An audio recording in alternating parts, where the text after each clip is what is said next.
Heather came into my class a couple weeks in, and when she came in, what we were told was not what arrived.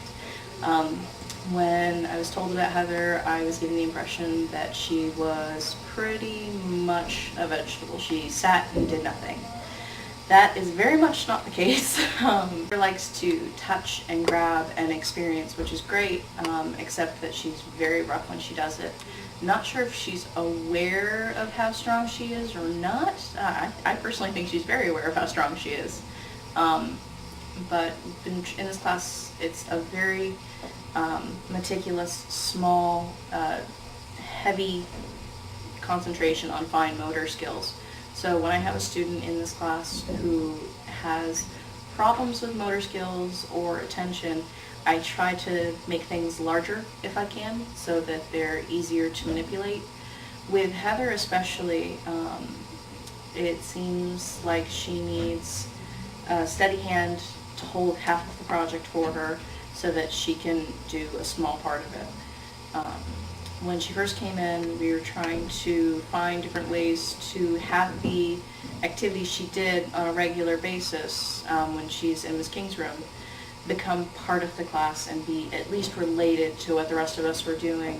It seemed that doing that helped the other students have a little bit more of an interest in what Heather was doing, and actually got a couple of my girls to start talking to her, and two of them actually make jokes to get her to laugh and to keep her calm and in class a little bit longer. It's really funny when they get her laughing. She won't stop. It doesn't matter if you can't get through the joke, Justine. Alright. What did the tree say to the mushroom? Oh. No. That you're a fun guy. Alright, she doesn't care. She's not feeling it. She laughed so hard last time. She laughed really hard. And now she denies. Yeah, she's just like, you guys try too hard. It's funny if you do it. It's basically Yeah, it's basically that. It's only 30-second block. What we tried to do with this project is try to get her working smaller.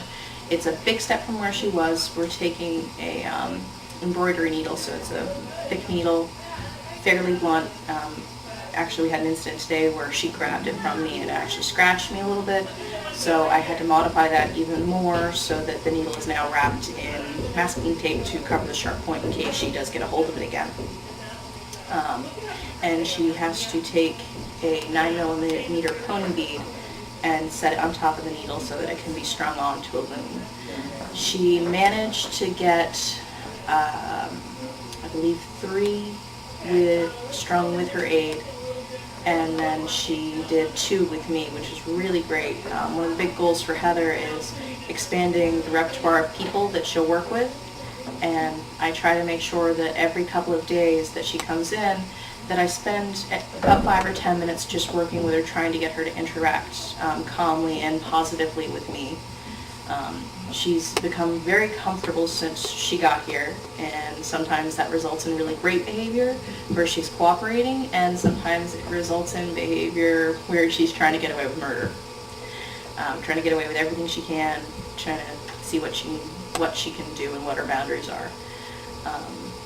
So the goal for Heather is really to be in class, be calm, be receptive to working with other people, and concentrating on what her task is.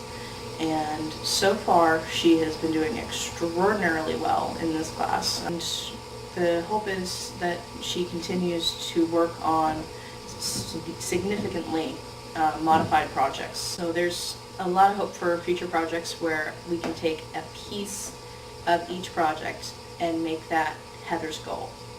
And the next project we're going to do after the bead looms, it will be a wire project. I intend to get some silicone, I think it's silicone, it's plastic wrapped wire that's really colorful and really soft. And hoping to have Heather wrap that around a form to get a shape of a bead. Beading seems to be something that works well for Heather. She has made beads and she has worked with them. and it seems to be something that catches her interest, and something that has her interest, she tends to do well for longer. And so that's kind of keeping along with her goals of trying to keep her in class and quiet and cooperative. She's the first student I've worked with such severe physical disabilities and mental disabilities. So it's challenging for me to modify my lessons so that she can participate and be part of the class. And the Chivalry class is a perfect place to have her just because of the student group. They work really well with her. They're willing to engage her in conversation, so I don't have to try to convince them to do so. They participate with her, and all the other folks from Miss King's class are in here, so very proud of them, and they hear it repeatedly. But other than that, I'm curious to see what Heather can keep doing. She's learned a lot already. She can already do so much more than when she came in.